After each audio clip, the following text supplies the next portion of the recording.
एक कथा में गए, 2 कथा में गए, 3 कथा में गए, 4 कथा में गए, शिव जी के मंदिर 1 महीना, 2 महीना, 3 महीना, 4 महीना,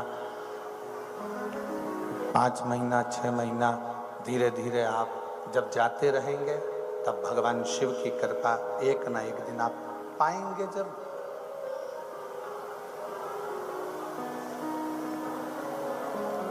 आज कौन सी अमावस्या है?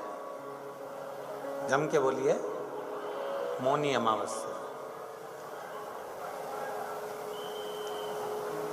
क्या कहती है मौनी अमावस्या? क्या कहती है?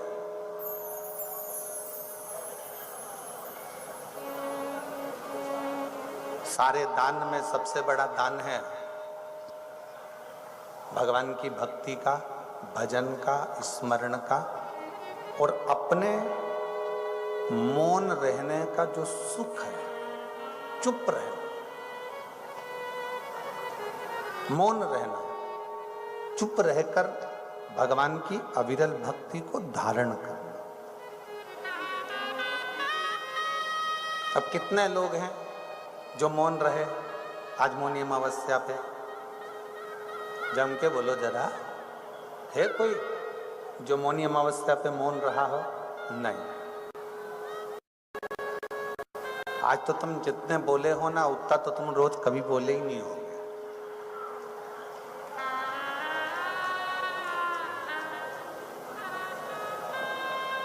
शिव को पाने का एक तरीका और है, अपनी वाणी पर संयम, अपने शब्दों पर संयम, कुछ देर की शांति, मौन, थोड़ी देर का भगवत कीर्तन, थोड़ी देर का भगवत भजन, थोड़ी देर का भगवत नाम जाप, थोड़ी देर का भगवत स्मरण, कुछ शांति, कुछ मौनता, कुछ मुख की चुपता, कुछ वाणी की मौन।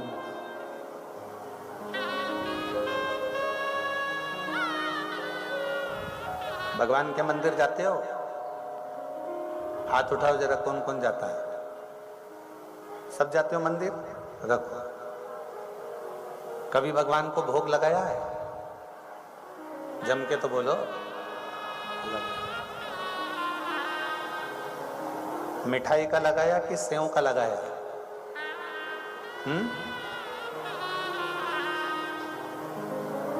भेलपुरी का, मठरी, भेल, मिक्सचर, सेव, गाठिया, नमकीन चीज का भगवान को भोग लगाया है? नहीं। भगवान को भोग लगता है खड़ी शक्कर, चिरौंजी, मीठा, गुड़, लड्डू, पेड़ा, बर्फी, गुलाब जामुन, श्रीखंड, रबड़ी, खीर, हलवा, मीठा, जो मीठा होता है भगवान को भोग लगाया जाता है। और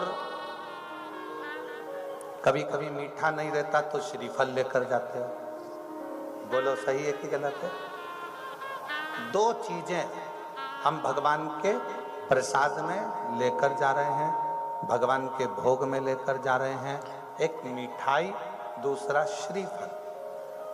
मिठाई और श्रीफल ये दोनों हमको दर्शाते हैं कि भगवान को मिठाई भी प्रिय है और श्रीफल भी प्रिय है। मिठाई क्यों प्रिय है?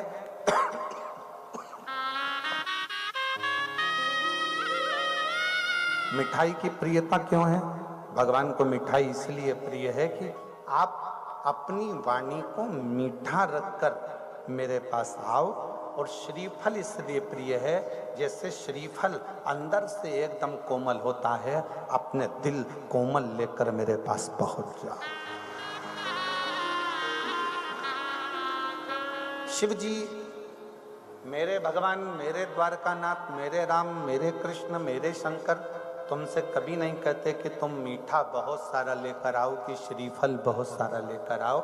मेरे शंकर कभी तुमसे नहीं कहते कि श्रीफल लाना कि मिठाई लाना। शंकर तो ये कहते हैं कि मिठाई के बदले तू अपनी जिह्वा को मीठा कर कर, अपनी वाणी को मीठा कर कर, अपने शब्दों को मीठा कर कर, अपने हृदय को कोमल। श्रीफल बाहर से कड़क होता है, अंदर से कोमल होता है, उसी तरह श्रीफल जैसा हृदय लेकर मेरे पास में पहुंचो, मेरे पास में।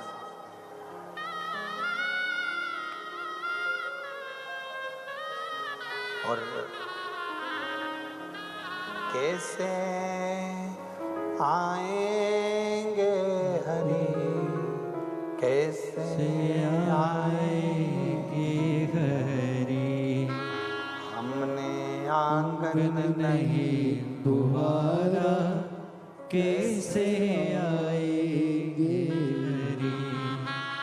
अब तक पड़ा है द्वारा, कैसे आएंगे हरि, कैसे आएंगे हरि, कैसे आएंगे हरि।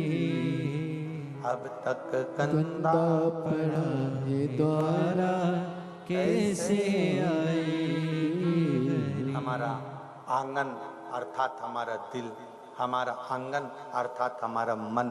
आंगन मतलब हमारा चित्त, आंगन मतलब हमारी बुद्धि, आंगन मतलब हमारी दृष्टि, आंगन मतलब हमारी श्रवण शक्ति, आंगन मतलब हमारी जिह्वा। ये सब गंदा पड़ा हुआ है, तो परमात्मा प्रवेश कैसे करे? भगवान आएगा कैसे? उसको पुकारो, उसको बुलाओ। श्री शिवाय नमस्तुभ्यं, श्री शिवाय नमस्तुभ्यं, श्री शिवाय नमस्तुभ्यं, श्री शिवाय नमस्तुभ्यं, श्री शिवाय नमस्तुभ्यं, श्री शिवाय नमस्तुभ्यं। आप परमात्मा को पुकारते जाओ, अपनी मीठी वाणी से भगवान को बुलाने का प्रयास करिए, भगवान को पुकारने का प्रयास करिए, भगवान को बुलाने का प्रयास करिए, भगवान को अपने करीब लाने का प्रयास करिए, परमात्मा को नजदीक लेकर अपने करीब।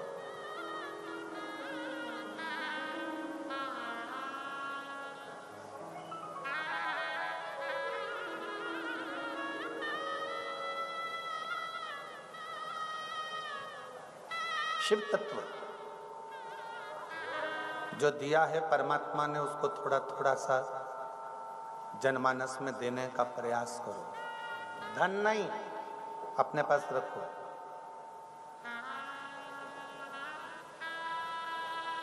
प्रॉपर्टी नहीं अपने पास रखो। जो भगवान ने तुमको देकर भेजा, ये धन तो तुम्हारा बाद में आया, प्रॉपर्टी बाद में आई है, संपदा बाद में आई है, दौलत बाद में आई है। भगवान ने तुमको क्या देकर भेजा है? नेत्र, श्रवण, जिह्वा, ये 5 कर्मेंद्री, 5 ज्ञानेंद्री और एक मन, ये 11 इंद्री मेरे परमात्मा ने तुमको देकर भेजी है। इन इंद्रियों को आप बांटने का प्रयास करिए, अर्थात आप अच्छा देने का प्रयास करिए, अच्छा बोलने का प्रयास करिए।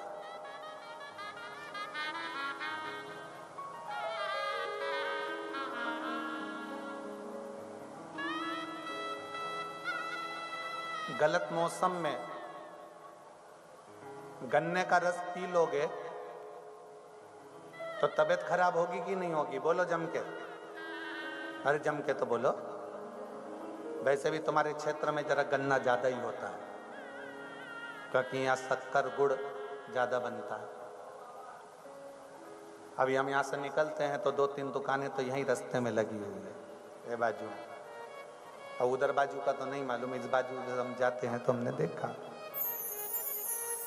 गन्ने का रस गलत समय पर पी लिया तो स्वास्थ्य खराब हो जाता है। बोलो जम के बोलो जरा, होता है कि नहीं होता? गलत समय पर गन्ने के रस को पियोगे तो स्वास्थ्य खराब हो जाएगा। तो विद्वानों ने क्या करा, सारे समय में गन्ने का रस आपके स्वास्थ्य को खराब ना करे, तो हमारे बुजुर्गों ने एक काम करा, उस गन्ने के रस को उकालकर चरखी चलाकर उस गन्ने के रस का गुड़ बना लिया। अब गुड़ तुम 12 महीने खाओ, कभी स्वास्थ्य खराब नहीं हो सकता। गुड़ तुम 12 महीने खाइए, तुम्हारा स्वास्थ्य कभी खराब नहीं होगा। होगा क्या? जम के बोलो जरा।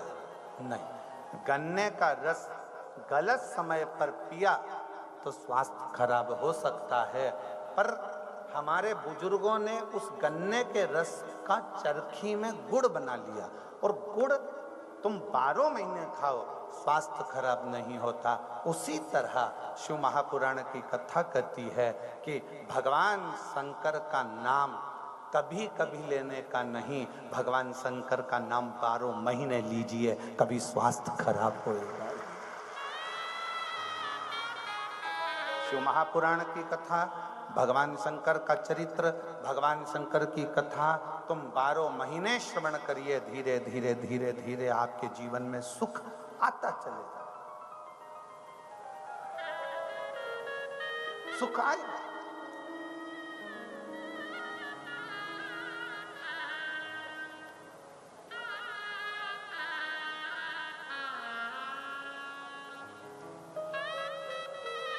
अब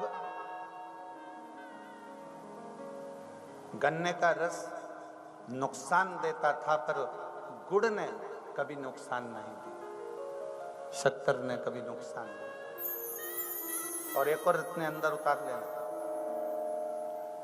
जो हमारे बुजुर्गों ने बनाया है, जो हमारे बुजुर्गों ने तैयार करा है गुड़, वो कभी नुकसान नहीं देता। जो फैक्ट्री में शक्कर तैयार होती है वो भले नुकसान दे सकती है, पर गुड़ कभी नुकसान नहीं दे सकता, कभी नहीं। हमारे वेदव्यास जी ने, संतों ने, साधुओं ने, गुरुजनों ने, तपस्वियों ने, साधकों ने, उपासकों ने जो शंकर की भक्ति बताई है, हमारे संतों ने, साधुओं ने, तपस्वियों ने जो शिव की आराधना बताई है, वो शिव की आराधना कभी निष्फल नहीं हो सकती।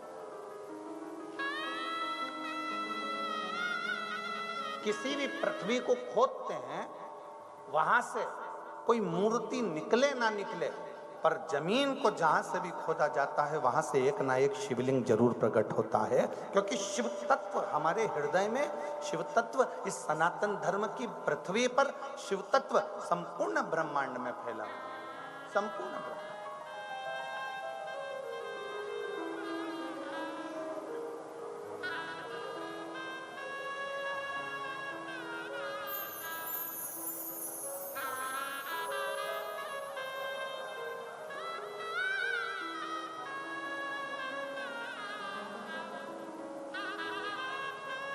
जब माता अंजना जी के गर्भ से संतान का सुख नहीं हुआ,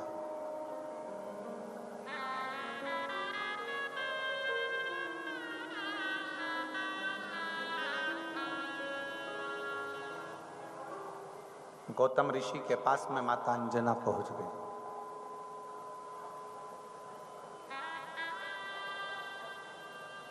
पिताजी, मुझे औलाद नहीं है, मुझे संतान का सुख नहीं। आप मुझे बताएंगे क्या कि मेरे घर में संतान का सुख है कि नहीं है?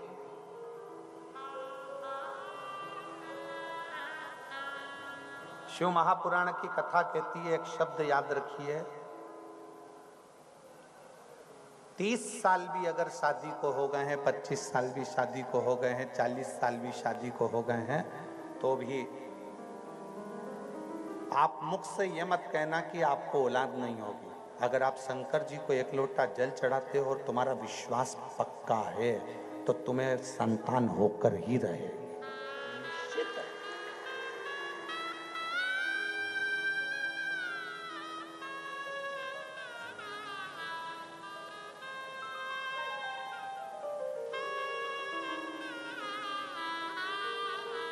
सीहोर में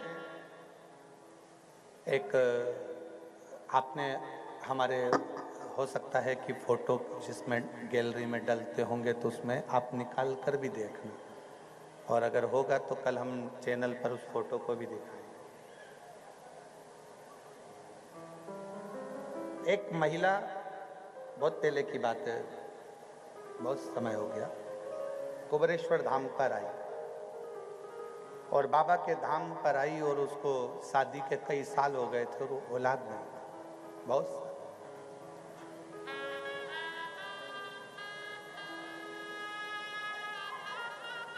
अब उसने कार्यकर्ताओं से बात करी, फिर कार्यकर्ताओं से बात करते करते उसने कहा नहीं, एक बार हम बाबा से मिलें, जिद पकड़ ली, एक दिन 2 दिन वो जाए ना, मिलना हुआ तो हमने पूछा जीजी कैसे आई? बस कुबेरेश्वर बाबा से विनती करने के लिए, कंकर शंकर की पूजन करने के लिए आई। क्यों? शादी के कई साल निकल गए पर औलाद नहीं। और हमने सुना है कि कुबेरेश्वर बाबा की ये भूमि कभी खाली नहीं छोड़ती है। कहते हैं यहाँ बैग लेकर आओ,